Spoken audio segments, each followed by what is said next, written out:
Hi and welcome all of you to our study channel mechanical coach, जहाँ पे आपको study videos के साथ साथ इंजीनियरिंग जॉब अपडेट्स के बारे में भी बताया जाता है। इससे पहले जब हमने हुक्स लॉ को पढ़ा था तो उसमें मैंने आपको stress strain diagram for different material में कैसे प्लॉट किया जाता है उसके बारे में बताया था। आइडियल प्लास्टिक मटेरियल है तो उस केस में स्ट्रेस वर्सेस स्ट्रेन का जो डायग्राम होता है वो कैसे होता है, इलास्टिक मटेरियल है तो कैसे होता है, प्लास्टिक मटेरियल है तो कैसा होता है, और उसके जो कॉम्बिनेशंस होते हैं उसके लिए स्ट्रेस और वर्सेस स्ट्रेन का जो डायग्राम होता है वो कैसे प्लॉट किया जाता है वो मैंने आपको बताया था। आज हम देखने वाले stress strain diagram for ductile material and brittle material. तो उसके लिए हम क्या करते हैं, एक हमारे पास यूनिवर्सल टेस्टिंग मशीन होती है। उस यूनिवर्सल टेस्टिंग मशीन में हम एक स्टैंडर्ड पीस ले लेते हैं। जिस भी पीस का, जिस भी मटेरियल का हमें ट्रेस वर्सेस स्ट्रेन डायग्राम निकालना है या फिर उसकी प्रॉपर्टीज के बारे में पता करना है, उसके बिहेवियर बारे में पता करना है, तो हम उस मटेरियल का एक स्टैंडर्ड स्पेसिमेन लेते हैं जिसका शेप हम डंबेल जैसा होता है, या हम कह सकते हैं कि डॉग बोन जैसा होता है। मतलब जो हम टेस्ट के लिए एक मटेरियल का स्पेसिमेन लेंगे तो उसका शेप कुछ इस तरह का होता है, जिसका बीच में डायमीटर कम होता है और साइड में डायमीटर ज़्यादा होता है। और यहाँ पे जो भी हमारा फोकस होगा वो इस एरिया पे होगा। इस एरिया में जो चेंजेस होंगे उसको हम नोट डाउन करेंगे, और इसको टेस्टिंग किया जाता है यूनिवर्सल टेस्टिंग मशीन के द्वारा। ये जो पीस होगा इसको दो साइड से क्लैम्प किया जाता है, और इस पे एक इम्पोर्टेंट बात है कि ग्रेजुअल लोड अप्लाई किया जाता है। इसमें क्या करेंगे, ग्रेजुअल लोड अप्लाई करेंगे, सडन लोड अप्लाई हम नहीं करेंगे। क्या करेंगे, ग्रेजुअल लोड को हम यहाँ पे अप्लाई करने वाले हैं। तो चलिए स्टार्ट करते हैं कि एक डक्टाइल मटेरियल जैसे कि माइल्ड स्टील है, तो माइल्ड स्टील का पीस अगर मैं यूनिवर्सल टेस्टिंग मशीन में लगाता हूँ तो उससे मुझे क्या मिलता है। तो हमने देखा था हुक्स लॉ को जो हमने देखा था तो उसमें हमने पढ़ा था कि हुक्स लॉ स्टेट दैट कि stress is directly proportional to the strain, but उसमें एक लिमिट स्पेसिफाई किया था और उसको हम बोलते थे इलास्टिक लिमिट। हुक्स लॉ का स्टेटमेंट जो था वो था stress is directly proportional to the strain up to elastic limit. तो उसका भी सेटिस्फाई ये मटेरियल करेगा यहाँ पे। तो ये जब भी हम इस मटेरियल को दो साइड से क्लैम्प करके खींचेंगे तो फर्स्ट जो मटेरियल हमें बिहेव करेगा वो इलास्टिकली बिहेव करेगा, मतलब इसका जो स्ट्रेस होगा वो डायरेक्टली प्रोपोर्शनल टू स्ट्रेन होगा। अगर इस स्पेसिमन पे मैं कोई 10 न्यूटन पर मीटर स्क्वायर का कोई ट्रेस लगाता हूं तो उस पर मुझे 1 जो है स्ट्रेन मिलता है। अगर 20 न्यूटन पर मीटर स्क्वायर का मैं ट्रेस लगाता हूं तो 2 आएगा, 30 का लगाऊंगा तो 3 आएगा। मतलब ये जो बिहेवियर है वो क्या है, लीनियर है, प्रोपोर्शनल है, एक दूसरे के साथ लीनियरली प्रोपोर्शन में है। तो ऐसा बिहेवियर देता है फर्स्ट। जब भी हम फर्स्ट किसी ऑब्जेक्ट पे कोई लोड लगाते हैं, कोई ट्रेस लगाते हैं, तो इलास्टिकली बिहेव देता है, मतलब उसमें stress is directly proportional to the strain होता है। तो ये वाई एक्सिस पे मैंने ट्रेस लिया है और एक्स एक्सिस पे मैंने स्ट्रेन लिया है। क्योंकि इसका लीनियर प्रोपोर्शन है तो हम जानते हैं लीनियर प्रोपोर्शन होगा तो लाइन क्या होता है, स्ट्रेट लाइन होता है। और पासिंग थ्रू ओरिजिन होगा। जब स्ट्रेस यहाँ पे इस ऑब्जेक्ट पे कोई भी मैं लोड नहीं लगाता हूँ तो वो इसके ओरिजिनल शेप में रहेगा, ओरिजिनल लेंथ में रहेगा, मतलब स्ट्रेन भी जीरो होगा। जब स्ट्रेस जीरो होगा स्ट्रेन जीरो होगा, स्ट्रेस बढ़ेगा, ट्रेस बढ़ेगा तो स्ट्रेन भी बढ़ेगा। लीनियर प्रोपोर्शन है, और लीनियर प्रोपोर्शन है इसलिए इसका जो ग्राफ आएगा वो स्ट्रेट लाइन आएगा पासिंग थ्रू दी ओरिजिन। इसको मैं O पॉइंट मान लेता हूँ और मैं यहाँ इसको A पॉइंट मान लेता हूँ, इसको मैं A पॉइंट मान लेता हूँ। तो अप टू पॉइंट A ये जो मटेरियल होगा ये क्या करेगा, प्रोपोर्शनैलिटी को ओबे करेगा, मतलब stress is directly proportional to strain है। तो इस OA को हम बोलते हैं limit of proportionality, limit of proportionality, limit of proportionality, क्योंकि यहाँ पे stress is directly proportional to strain मिल रहा है। अब और अगर हम इस पे ट्रेस बढ़ाते हैं तो उस ट्रेस बढ़ाने की वजह से अब ये इलास्टिकली बिहेव होता था, अभी भी ये इलास्टिकली बिहेव होगा, बट इसका जो स्ट्रेस होगा वो ट्रेस कम लगेगा और स्ट्रेस इसमें जो स्ट्रेन बढ़ेगा वो ज़्यादा होगा एज कम्पेयर। अब इस पे जो लीनियर प्रोपोर्शन था वो लीनियर प्रोपोर्शन नहीं रहेगा, स्ट्रेस कम लगेगा और स्ट्रेन ज़्यादा बढ़ेगा। तो यहाँ पे ये जो स्ट्रेट लाइन था वो कुछ डाइवर्ट हो जाएगा और हमें एक नेक्स्ट पॉइंट मिलेगा बी, और इस बी पॉइंट को हम बोलते हैं, इस बी पॉइंट को हम बोलते हैं इलास्टिक लिमिट, इलास्टिक लिमिट। तो ये चीज याद रखिएगा, elastic limit and limit of proportionality अलग अलग होती है। लिमिट ऑफ प्रोपोर्शनैलिटी क्या होता है, जहां तक stress is directly proportional to strain है, और इलास्टिक लिमिट क्या होता है, जिस पॉइंट तक ट्रेस लगाने के बाद अगर मैं उस ट्रेस को रिलीज कर देता हूं, उस लोड को मैं रिलीज कर देता हूं, तो ऑब्जेक्ट की जो मटेरियल की टेंडेंसी होगी वो रिगेन करेगी इस ओरिजिनल शेप को। अगर मैं O टू A तक इतना ट्रेस लगाता हूं, ये करस्पॉन्डिंग टू A जो ट्रेस होगा, इतना ट्रेस लगाने पे ये मटेरियल में जो स्ट्रेन प्रोड्यूस होगा इसमें लीनियर रिलेशनशिप होगा। अब अगर A से भी ज़्यादा, इस पॉइंट से ज़्यादा मैं स्ट्रेस बढ़ाता हूँ अप टू पॉइंट B, तो वो मटेरियल इलास्टिक ही रहता है, बट उसकी जो स्ट्रेस और स्ट्रेन का रिलेशन है वो लीनियर नहीं रहता है, और इस पॉइंट B को हम बोलते हैं elastic limit. The limit point B is a point at which material has the ability to regain its original shape and size, and such point is called elastic limit। तो point B तक elastically behave करेगा, और point B के बाद वो plastically deform होना start हो जाएगा। पॉइंट B के बाद वो प्लास्टिकली डिफॉर्म होना स्टार्ट हो जाएगा, और एक हमें नेक्स्ट पॉइंट मिलेगा C, और एक हमें नेक्स्ट पॉइंट यहाँ पे मिलेगा C, और इस C पॉइंट को हम बोलते हैं अपर यील्ड पॉइंट। C को क्या बोलेंगे, upper yield point, upper yield point. अब यहां से जो अपर यील्ड पॉइंट होता है at point C, yielding start हो जाएगा मटेरियल का। अब पॉइंट C पे क्या होगा, यील्डिंग स्टार्ट हो जाएगा। यील्डिंग का मतलब क्या होता है, अगर मैं किसी मटेरियल को खींच रहा हूं, हम इसको ग्रेजुअल लोड बढ़ा रहे हैं, 10, 20, 30, 40, 50 ऐसे धीरे धीरे बढ़ा रहे हैं, ग्रेजुअली बढ़ा रहे हैं, तो ग्रेजुअली बढ़ाने से क्या होगा, एक सर्टेन लेवल तक ये स्ट्रेस आ जाएगा, और उसके बाद मटेरियल का जो बिहेव होता है वो मतलब स्ट्रेस उसका कम भी करेंगे तो स्ट्रेन बहुत ज़्यादा होता है, उसका स्ट्रेस जो है वो सडनली फेल हो जाता है, मतलब उसकी मटेरियल की जो रेजिस्टिंग करने की कैपेसिटी होती है वो कम हो जाती है। जैसे कि ये मटेरियल है, हम जानते हैं स्ट्रेस क्या होता है, अगर मैं एक्सटर्नल कोई फोर्स F लगा रहा हूँ और इसके इंटरनल मॉलिक्यूल के जो रेजिस्टेंस होगा वो P है, तो F is equal to P होता है, F is equal to P होता है, क्योंकि externally applied load is equal to resistive force होता है, रेजिस्टेंस जो इसके जो मटेरियल का रेजिस्टेंस होगा वो रेजिस्टेंस इस फोर्स के बराबर होता है, उसी को हम स्ट्रेस बोलते हैं। Resistive force per unit area को हम स्ट्रेस बोलते हैं, तो ये स्ट्रेस में आ जाएगा। बट अब क्या होता है, जैसे जैसे मैं ये फोर्स लगाता हूँ तो इस मॉलिक्यूलर इस ऑब्जेक्ट के अंदर जो मॉलिक्यूल्स होते हैं वो मॉलिक्यूल्स में कुछ डिसऑर्डर होता है, मतलब इस मॉलिक्यूल के इधर अगर इस पॉइंट पे कुछ ज़्यादा मॉलिक्यूल्स है और इस पॉइंट पे कुछ मॉलिक्यूल्स कम है, मतलब ये होमोजीनियस नहीं है। हम जब भी किसी मटेरियल या किसी लॉ को प्रूव करते हैं तो हम वहाँ पे बताते हैं कि material considering material as a homogeneous and isentropic, तो ये मटेरियल होमोजीनियस नहीं है, मतलब इसके जो अंदर के मॉलिक्यूल्स है वो उनके जो नंबर्स है वो कहीं पे ज़्यादा है तो कहीं पे कम है। आइसेंट्रोपिक नहीं है, मतलब इसके डायरेक्शनल स्टेबिलिटी नहीं है, तो ये ना होने की वजह से ही यील्डिंग होता है। अगर ये नॉन होमोजीनियस मटेरियल है, मतलब मटेरियल के जो मटेरियल के अंदर जो मॉलिक्यूल्स है उसके नंबर अलग अलग है किसी लोकेशन पे, तो उसको हम नॉन होमोजीनियस बोलेंगे। तो नॉन होमोजीनियस मटेरियल होने की वजह से यील्डिंग स्टार्ट हो जाता है।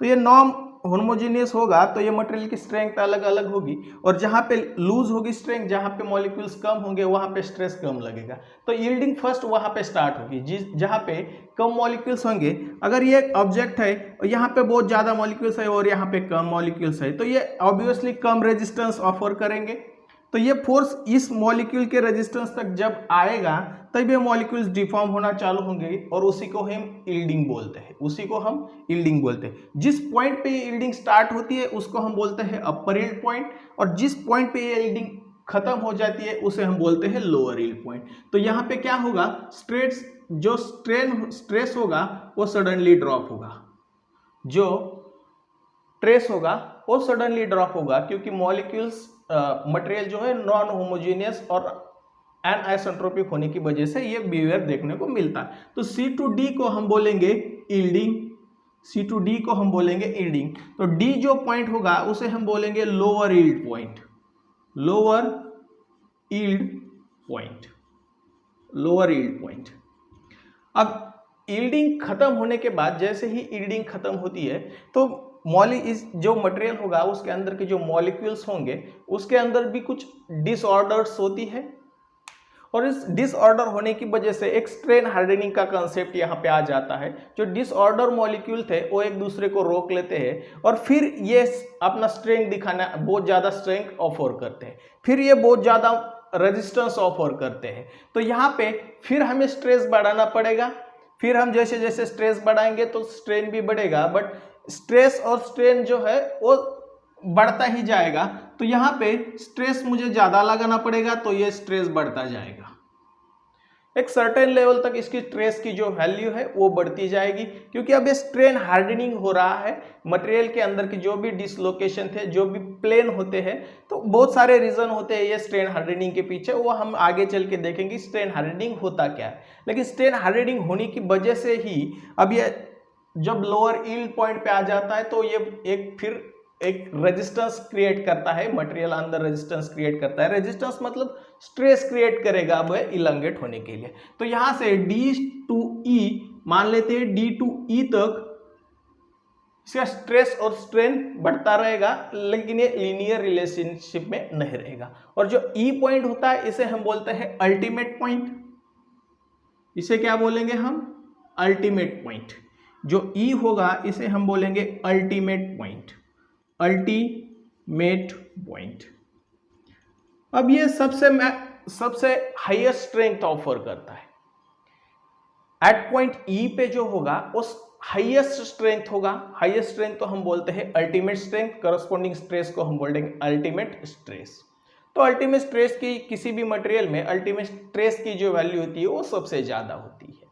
Ultimate strength is a maximum strength offered by a material. तो ये एक अल्टीमेट पॉइंट पे आ जाएगा, और अल्टीमेट पॉइंट पे आने के बाद अब इस मटेरियल को हम खींचते ही जा रहे हैं, उसके ऊपर स्ट्रेस लगाते ही जा रहे हैं, इलोंगेशन भी हो रहा है। अब मान लीजिए ये पहले फर्स्ट O to A हुआ था, प्लास्टिक O to A हुआ था इलास्टिक लिमिट, फिर O to यहाँ पे B हो गया, फिर इसका यील्डिंग हो गया, और यील्डिंग होने के बाद ये फिर रेजिस्टेंस ऑफर किया, मटेरियल अब इस शेप में आ गया एट पॉइंट E तक।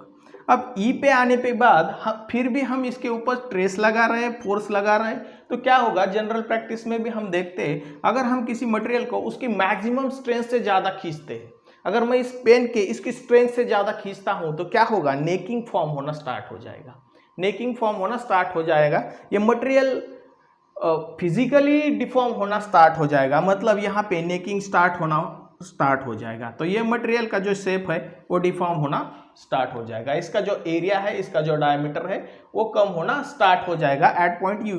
क्योंकि एट पॉइंट E पे, क्योंकि E इसकी मैक्सिमम स्ट्रेंथ है, मैक्सिमम स्ट्रेंथ से ज़्यादा हम इसको लोड करेंगे तो ये नेकिंग होना फॉर्म होगा, और इसके बाद ये ब्रेक हो जाएगा। अगर नेकिंग हो रहा है तो फिर इसका डायमीटर एरिया रिड्यूस हो रहा है तो हमें कम स्ट्रेस की जरूरत पड़ेगी, तो यहाँ पे स्ट्रेस डिक्रीज हो जाएगा, और एक पॉइंट हमें मिलेगा F, और इसे हम बोलते हैं ब्रेकिंग पॉइंट।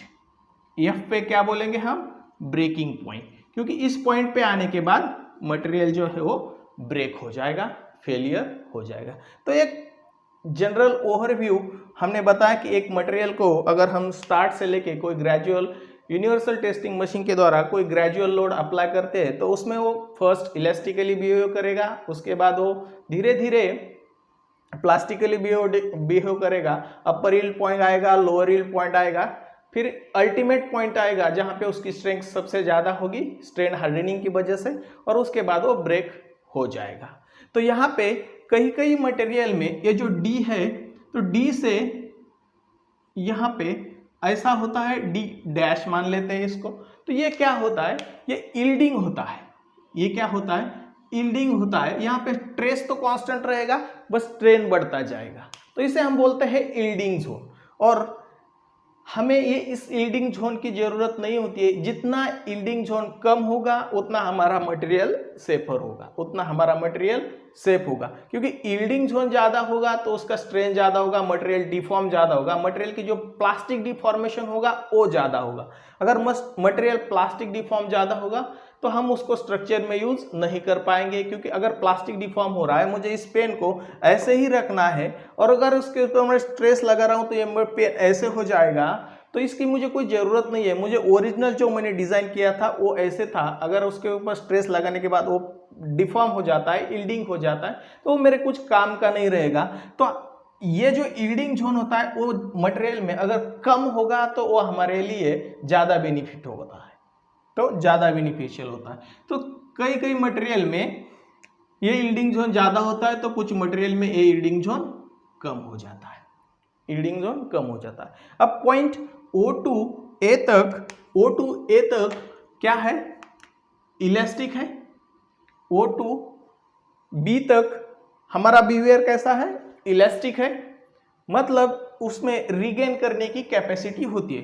तो इस पॉइंट तक हम बोल सकते हैं कि ये क्या है? इलास्टिक जोन है। क्या है? इलास्टिक जोन है। और इसके बाद जो होगा वो मटेरियल यहाँ से प्लास्टिकली डिफॉर्म हो जाता है। यहाँ से आगे ये जितना भी रीजन देख रहे हैं वो प्लास्टिकली डिफॉर्म होने का सिंबल है। अब ये जो ट्रेस स्ट्रेन डायग्राम है, इसके अंदर जितना भी एरिया आता है उसको हम बोलते हैं टफनेस। पिछले लेक्चर में हमने टफनेस के बारे में देखा था। तो ये जो trace strain area under trace strain diagram is also called toughness. Area under trace strain diagram shows toughness. अब जनरली एक इंपॉर्टेंट यहाँ से कंक्लूजन मिलता है, अगर डक्टाइल मटेरियल है तो यहाँ पे इतनी सारी स्ट्रेंथ है, क्योंकि स्ट्रेस के अकॉर्डिंग ही हम स्ट्रेंथ ले लेते हैं। तो इसमें कौन सी स्ट्रेंथ हम डिजाइन क्राइटेरिया के लिए ले लेते हैं? तो डिजाइन क्राइटेरिया के लिए हम कौन सी स्ट्रेंथ कंसीडर करते हैं फॉर अ डक्टाइल मटेरियल? तो हम देख पा रहे हैं कि यहाँ पे एक स्ट्रेंथ है, यहाँ पे भी स्ट्रेंथ है, ये मैक्सिमम स्ट्रेंथ है, तो क्या हम उसे ले लेते हैं? जो अल्टीमेट स्ट्रेंथ होगी उसे हम डिजाइन क्राइटेरिया लेते? तो नहीं। ये जो लोअर स्ट्रेंथ होगी यील्डिंग की, ये जो लोअर यील्ड स्ट्रेंथ होता है, ये जो लोअर यील्ड स्ट्रेंथ होता है, इसे हम लेते हैं फॉर अ डिजाइन के लिए हम लोअर यील्ड पॉइंट को कंसीडर करते हैं। किसी भी मटेरियल अगर डक्टाइल मटेरियल है तो उसमें लोअर यील्ड ट्रेस को हम डिजाइन ट्रेस लेते हैं। लोअर यील्ड ट्रेस को हम डिजाइन ट्रेस ले लेते हैं, क्योंकि इसके ऊपर तो मटेरियल के चांसेस है फेल होने के। अगर मैं इस स्ट्रेंथ को ले लेता हूं तो इसमें यील्डिंग होने के चांसेस है, इसमें भी लेता हूं तो यील्डिंग भी होगा, साथ ही साथ में ब्रेक होने के भी चांसेस होंगे, क्योंकि यहाँ ब्रेकिंग पॉइंट तो यहाँ पे है। अगर इससे ऊपर ज्यादा स्ट्रेस लगाता हूं तो ब्रेक होने के चांसेस है, इसके ऊपर स्ट्रेस लगाता हूं तो यील्डिंग होने के चांसेस है। तो हमारा जो क्राइटेरिया होता है वो होता है lower yield point for a ductile material, lower yield point for a ductile material. और एक इसमें कंसेप्ट आता है कि true stress and engineering stress में क्या डिफरेंस होता है। तो ट्रू स्ट्रेस जो होता है वो इसमें हम एक्चुअली डायमीटर लेते हैं। मतलब ये जो मटेरियल था इसका इनिशियल डायमीटर ए आई है, और इसका जो मतलब जब भी हम इसको जिस भी पॉइंट पे ले रहे हैं तो उसका डायमीटर अलग होगा। मतलब हम खींच रहे हैं तो हम जानते हैं अगर मटेरियल को खींच रहे हैं तो उसके डायमीटर में कमी आ जाएगी, डायमीटर कम हो जाएगा, लेंथ बढ़ जाएगी। तो जब भी हम जहाँ पे भी इंजीनियरिंग स्ट्रेस की बात करते हैं तो हम जानते हैं engineering stress force per unit area होता है, बट यहाँ पे जो एरिया होता है वो इनिशियल एरिया होता है। इंजीनियरिंग स्ट्रेस को ही हम स्ट्रेस बोलते हैं, इन जनरल टर्म हम स्ट्रेस बोलते हैं, वही इंजीनियरिंग स्ट्रेस होता है। और एक्चुअल ट्रेस जो होता है, एक्चुअल जो ट्रेस होता है उसे हम लेते हैं फोर्स पर यूनिट एरिया, और ये जो एरिया होगा वो एक्चुअल एरिया होगा, ये जो एरिया होगा वो एक्चुअल एरिया होगा। अब जैसे जैसे इस मटेरियल को मैं बढ़ा रहा था तो इनिशियली तो इसका डायमीटर, इसका एरिया ए आई होगा, बट जैसे जैसे मैं इसको बढ़ा रहा हूं तो इसका डायमीटर में कमी आ जाएगी। स्टार्ट में मेरा मटेरियल का डायमीटर इतना था, तो अगर मैं इसको खींच रहा हूं तो इसका डायमीटर कम हो जाएगा, मतलब इसका एरिया कम हो जाएगा, इसका एरिया कम हो जाएगा। तो जब हम इसका एक्चुअल एरिया लेंगे तो इसे हम बोलते हैं एक्चुअल ट्रेस, और ट्रू स्ट्रेस। और जब हम इसका इनिशियल एरिया लेते हैं थ्रू आउट तो इसे हम बोलते हैं इंजीनियरिंग ट्रेस, और करस्पॉन्डिंग जो स्ट्रेन होंगे वो होंगे इंजीनियरिंग स्ट्रेन और एक्चुअल ट्रेस। इसे हम आगे चल के भी और डिटेल में देखें। अभी मैंने आपको एक चीज़ बताई थी कि कुछ ऐसे डक्टाइल मटेरियल है जिसमें जो यील्डिंग है वो ना के बराबर होती है, मतलब होती है तो बहुत स्मॉल होती है और वो निग्लिजिबल भी हो सकती है। तो उसमें जो स्ट्रेस स्ट्रेन कर्व होगा उसमें जो अपर यील्ड पॉइंट और लोअर यील्ड पॉइंट है तो उसको हम स्पेसिफाई नहीं कर पाते हैं। जो अपर पॉइंट है और लोअर यील्ड पॉइंट है तो उसको हम स्पेसिफाई नहीं कर पाते हैं, और फिर हम उसमें जो स्ट्रेंथ का क्राइटेरिया है वो कैसे डिसाइड करेंगे, उसका एक क्वेश्चन यहाँ पे आ जाता है। तो उस केस में हम क्या करते हैं, ये जो हमारा प्रोपोर्शनल का जो लाइन है जहां तक हमारा मटेरियल प्रोपोर्शनल है तो उससे एक हम ऑफसेट ले लेते हैं। तो इस लाइन से एक हम ऑफसेट ले लेते हैं और इस लाइन से एक पैरेलल लाइन हम यहाँ पे निकाल लेते हैं, और ये जिस पॉइंट पे इस ग्राफ को कट करेगी उसको हम पॉइंट डी दे देते हैं, मतलब ये हमारा लोअर यील्ड स्ट्रेंथ होगा, लोअर यील्ड पॉइंट होगा। तो ये जो ऑफसेट होता है ये इस लाइन से इस लाइन के पैरेलल होता है, और इसकी जो वैल्यू होती है वो 0.15 to 0.2% के बीच में होती है। जैसा मटेरियल होगा तो उस मटेरियल को डिजाइन क्राइटेरिया के अकॉर्डिंग हम उसको एक ऑफसेट दे देते हैं, और इस लाइन के पैरेलल एक लाइन ड्रॉ करेंगे, और उस जिस ग्राफ को वो जहाँ पे कट करेंगे उसको हम as strength criteria for ductile material ले लेते हैं, और इसको हम बोलते हैं, ये जिस पॉइंट पे कट करती है उसको हम बोलते हैं प्रूफ ट्रेस। इसको हम बोलते हैं प्रूफ ट्रेस। तो ये कंसेप्ट था प्रूफ ट्रेस क्या होता है। तो जिस मटेरियल में यील्डिंग स्पेसिफाई करना ना के बराबर है या फिर यील्डिंग होता ही नहीं है तो उस मटेरियल में हम ऑफसेट ले लेते हैं, और एक प्रोपोर्शनल की जो लाइन होगी उस लाइन को जहां तक हुक्स लॉ फॉलो होगा उस लॉ के पैरेलल एक लाइन निकालते हैं, और वो जिस ग्राफ में जिस पॉइंट पे कट करेगी उस पॉइंट को हम बोलते हैं प्रूफ ट्रेस। उस पॉइंट को हम बोलते हैं। अब इसमें हमारा एक छोटा सा पॉइंट बच जाता है कि trace strain diagram for a brittle material. अब ब्रिटल मटेरियल क्या होता है, हमने पिछले लेक्चर में देखा था कि जिस मटेरियल में ट्रेस लगाने के बाद उसमें कोई भी परमानेंट डिफॉर्मेशन नहीं होता है, उसमें कोई भी परमानेंट डिफॉर्मेशन नहीं होता है। परमानेंट बोल रहा हूँ, इलास्टिक तो कुछ ना कुछ होता है बट परमानेंट डिफॉर्मेशन नहीं होता है। ऐसे मटेरियल को हम ब्रिटल मटेरियल बोलते हैं। ऐसे मटेरियल को हम ब्रिटल मटेरियल बोलते हैं। और अगर किसी मटेरियल में उसका जो डिफॉर्मेशन है वो 5% से लेस है तो उसे हम ब्रिटल मटेरियल बोलते हैं। अगर इस पेन को मैं खींच रहा हूँ और इसका जो लेंथ है उसके 5% से कम अगर लेंथ होने के इसके एक्सटेंशन हो जाता है और ये सडनली ब्रेक हो जाता है तो वैसे मटेरियल को हम ब्रिटल मटेरियल बोलते हैं। तो इसका स्ट्रेस स्ट्रेन डायग्राम जो होगा वो कैसे ड्रॉ करेंगे, यह है स्ट्रेस और यह है स्ट्रेन।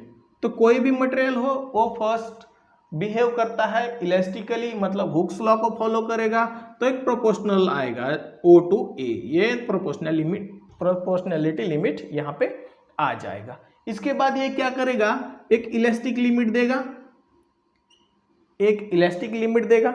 अब क्योंकि ये ब्रिटल मटेरियल है तो ब्रिटल मटेरियल है तो इसमें यील्डिंग होगा ही नहीं, ब्रिटल मटेरियल है तो इसमें यील्डिंग होगा ही नहीं, प्लास्टिक डिफॉर्मेशन होगा ही नहीं, क्योंकि वैसे ही मटेरियल को हम ब्रिटल मटेरियल बोलते हैं। तो यहाँ पे बी पॉइंट आने के बाद भी इसकी स्ट्रेंथ बढ़ती जाएगी और ये इसके बाद किसी भी पॉइंट पे फेल हो सकता है, और ये इसके बाद ये किसी भी पॉइंट पे फेल हो जाता है, सडनली फ्रैक्चर हो जाता है। ऐसे मटेरियल को हम ब्रिटल मटेरियल बोलते हैं। तो एक सिंपल स्ट्रेस स्ट्रेन डायग्राम आता है ब्रिटल मटेरियल का।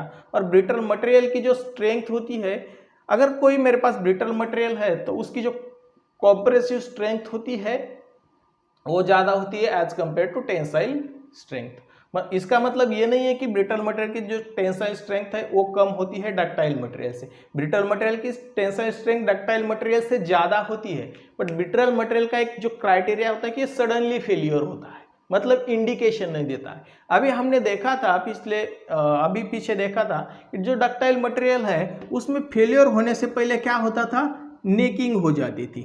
फेलियर होने से बाद नेकिंग हो जाती थी, मतलब हमें इंडिकेशन मिल रहा है कि अगर मटेरियल फेल हो रहा है, हमें इंडिकेशन मिलेगा मटेरियल फेल हो रहा है। तो ब्रिटल मटेरियल में ऐसी नेकिंग नहीं होती है, प्लास्टिक डिफॉर्मेशन नहीं होता है, मटेरियल का एक्सटेंशन नहीं होता है।